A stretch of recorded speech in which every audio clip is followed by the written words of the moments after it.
Major league সকারে প্রতিপক্ষ দলের সহকারী কোচের ঘাট চেপে আবারও সমালোচনার মুখে পড়েছেন আর্জেন্টাইন সুপারস্টার লিওনেল মেসি।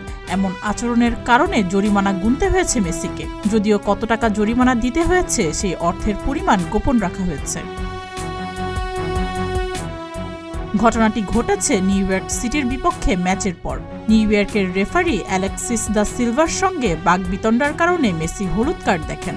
এরপর খেলার শেষে ক্যামেরায় ধরা পড়ে নিউ ইয়র্কের সহকারী কোচ মাহদি বেলুচির সঙ্গে মেসি তর্কে জড়িয়েছেন। তখন মেসি দুইবার তার ডান হাত বালুচির ঘাড়ে রাখেন এবং জোরে চেপে ধরেন, যা লিগে প্রতিপক্ষের মুখ, মাথা বা ঘাড়ে হাত দেওয়ার নীতিমালা লঙ্ঘন।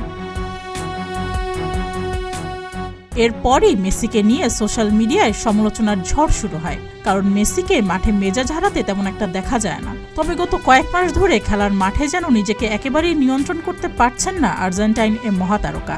সাম্প্রতিক সময়ে বেশ কয়েকবারই খেলার মাঠে মেজাজ হারিয়েছেন মেসি। মেজর লিগ সকার এক বিবৃতিতে জানিয়েছে, তাদের ডিসিপ্লিনারি কমিটির দেওয়া সিদ্ধান্ত অনুযায়ী আর্জেন্টাইন এ তারকা নিয়ম সংক্রান্ত নীতিমালার লঙ্ঘন করেছেন।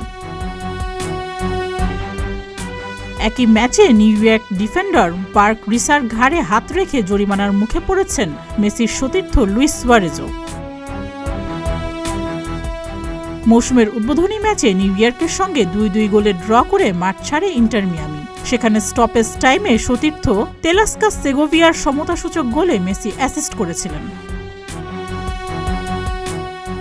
সুস্মিতা, প্রতিদিনের বাংলাদেশ।